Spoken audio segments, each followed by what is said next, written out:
Well, we are back again. How are you, Gerard? Always excited to share knowledge. I know, it really, really is good. Look, what we want to do is debunk the BS out there on growing businesses, because we grow a business, we have businesses, and I see people out there trying to teach business, and they don't really have a business. So this is going to be a little bit different. I think there is a recipe to follow when you have a business, Yep. but there's always something happening in between that you have to think on your feet, and that's what we hear. It's all about giving you strategies to help you to, when you get to that challenges, that you can handle it. Yeah, we don't just want people sitting there, humming and singing Kumbaya and positive thinking, oh, it's going to work, it's going to work, it's going to work. Guess what? I went out in my garden and said, the grass won't grow, the grass, guess what? The grass grew. No matter how much positive thinking, it still grows. So we've got to actually do some stuff. But we're talking about the 3 steps of a business. So you can reinvent yourself, remodel yourself, deconstruct, reconstruct, all that stuff. We talked about the blocking in, and we're talking about that, and we're talking about the modeling, and then the detail, and the profits in the detail. One of the challenges that we always throw at people, though, as we're doing the blocking in stage, is to go, let me just pause for a minute. Let me look at my business. And if I was looking at it, what is one thing I don't like? What is one thing I'm going to change? That is, to me, one of the most important things in business is to do that. What can I change? Because if you don't change anything in your business, you start to stagnate. And if you start to stagnate, your opposition are always looking for better opportunities, better deals, and they will start passing you. Yeah. And you will stay here. You need to always look, what can you change to make it better? Yeah. So you might be looking, and you might look at something in your business, I really don't like that. Look, it could be as simple as your office layout. It could be, you know what? My desk is always a mess. I'm going to organize myself, Look, I don't keep a diary. I should keep a diary. I should color code. I don't care what it is. Maybe you don't like your business cards. Maybe they look tacky. Maybe you got some cheap ones delivered off the internet, and now you want to get some. What are you going to change? And what I look for is, when you have a look at this, it's what you don't like, but something you feel in your gut will have a big or a positive impact on your business, even on you as a person, how you feel about your business. But let's break it down even further. Yeah. Last year we talked about the 1%. That 1% change you do. Yeah. If you change 1% per month on something, at the end of the year you've got a 12% growth in what you've done. That's compounded. Exactly. So people think change needs to be these big decisions. No. It is the small little things. Small things adding up make the big picture better. Absolutely. So when you're doing the blocking in stage, so we're going to block our business in, just big, broad brush strokes, basically, that no real detail in here yet. Someone says, oh, well, how does that work? Well, you haven't got there yet. We're just blocking this stuff in. But as you're doing this, and we talked values in the last video, this is really important now to go, what's one thing that's bugging me? What's one thing that doesn't sit right with me? Trust your gut on this and make a commitment to change it. But again, you said something important. Let's write it down. Because you will say, I don't know what to change. Okay, let's take your marketing. Let's take your HR. Let's take your accounting. And if you block, like you say that, you can say, there's actually something I can change there. Yeah. So by writing it down, putting it on paper, you start to see a different picture as well. Absolutely. Thanks for joining us. Look, club members, don't go anywhere. We're continuing with more detail on the blocking in stage. So for those people and look, if you haven't checked out our club yet, click that link below, go to worthingtonstoop.com, check out the club. It's only $9 a week. We are here to help people make money, unashamedly. So thanks for joining us, and hey, we hope you'll support us inside the club so we can keep producing these videos. Thank you so much.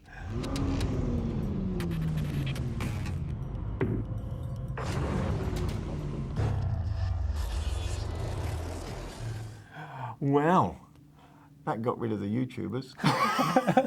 Should I say that? No, Michael. That's one thing you can change.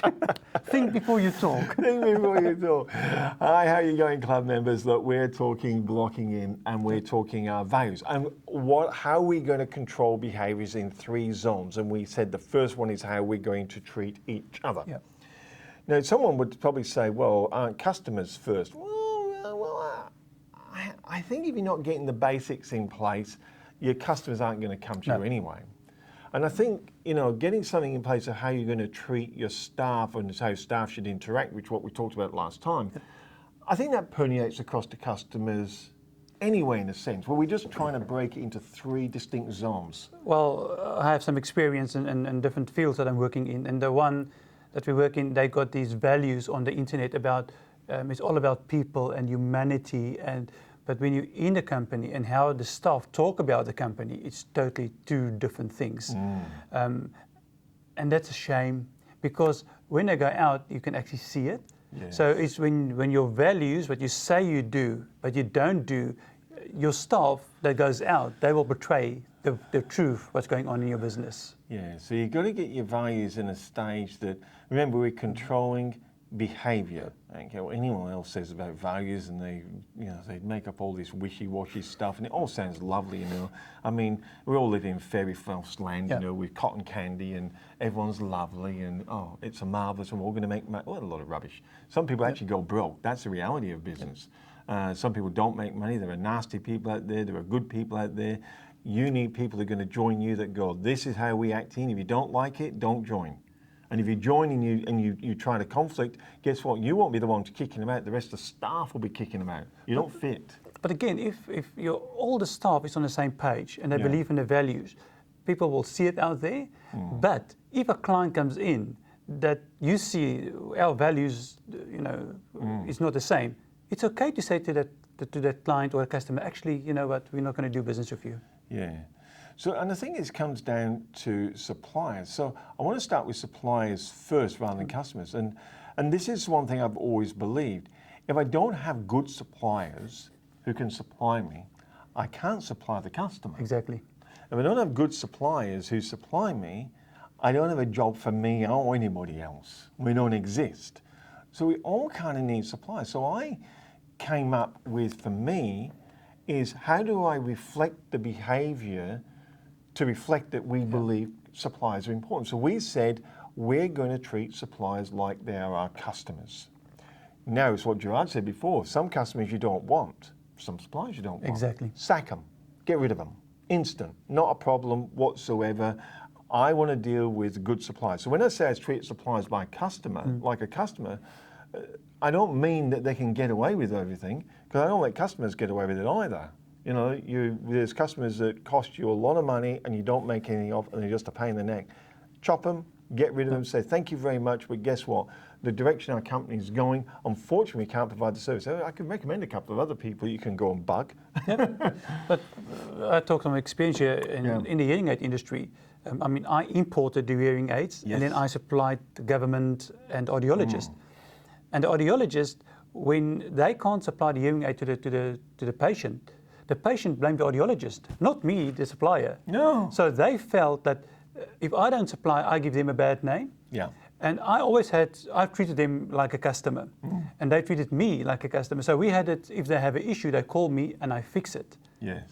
The clients that was bugging me for nonsense, I actually just say, you know what, I don't think we got a good fit. But everybody was happy then. Yeah. Because you get that one client that can set everybody in the office. Yeah. Okay, because of a small mistake, we all make mistakes. Yeah. But if you rectify it, and everybody's happy, and he still goes on about that one mistake 10 years ago, the atmosphere in the office is just terrible. So yes, choose. And you're saying that, and there's an old saying, and I think it's getting around a little bit now, that you make a mistake in your business and the clients whinge and they carry on, they won't use you, and they blah. McDonald's stuff up your order every time you go down there, and people still go to McDonald's. Exactly. Because McDonald's say, if you don't like us, don't come. Yep. But focusing on suppliers, how are you going to phrase it in 25 words or less, your value? How are your people going to treat your supplier? What is your value around that? How are you going to have that relationship? How are you going to have that respect? How are you going to say, this is how we treat suppliers? What is your belief, and how do you want people to act? You may be saying, no, I don't believe that. You may be saying out there, you know what, suppliers work for me. They submit to my demands. If that's who you are, write it up. It's not me, it's not you, but everyone's different. But you need a behavioral trait that you think will benefit your company. But just look at the mindset already. We said charity starts at home. So let's get the home where everybody be the same, think the same. Then we say, let's look at our suppliers and we treat it as a client. Now we look at the customer. Yes. Most of us said, no, the customer is the most important. But if the other two things are not in place, we can't deliver the service. No. So by changing your mind, that change, the order of doing things can make your life much easier. Exactly. So the challenge now is to, in 25 words or less, write your value statement, your behavioral control statement that you say, this is how we're going to behave when we interact with our suppliers. I just want to add here, because somebody said, how?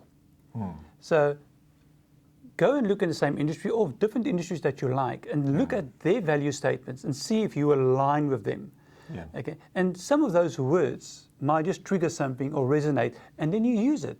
Steal from other people. It's called repurposing. Repurposing. Steal is such a bad word. Repurposing. Reallocating. But you must have seen my phone. I would go to a coffee shop and there's something that I like. I take a photo. It's sometimes the color I like or the font. And sometimes I will go back and say, do you know what, that font? I know a font. Start looking out for these things. You don't know, how do I do this? Go research a bit. You know, with the last time when we spoke about, you know, how we all treat each other, and I said we're all ladies and gentlemen, and we treating each other like ladies and gentlemen. And it was like, it was like, that was not mine. I took that from a hotel. But I think the secret of these is that when you get staff and you're going on, what do you mean by that? That's a further explanation. That is when you start describing no ranks, everything else that goes in, and your belief systems come in, and then people can feedback what they perceive as that, so you can correct that behavior or encourage that behavior and support it and add that into your mix. But the statements must be short and sweet, so when people look at them, they kind of go, you guys have got your act together, and I kind of get it. And then with your management skills, ensuring people stay aligned to that behavioral trait, you'll start to model your business. Remember, we're only in the values, we're not even in the purpose yet, and we've still got one more to go. But also important is that I think you have to revisit these things as well, because your business grow, people grow, and we've seen it like when we started back in South Africa, we were only 7 people in the office, and then 8, and we ended up with 36. But every time 2 more people come on board, things change. So you educate them. You have to revisit and keep on training. It's not once this is our values and we stop. You have to keep on reinforcing and reminding people of those values. Absolutely. We'll see you next time.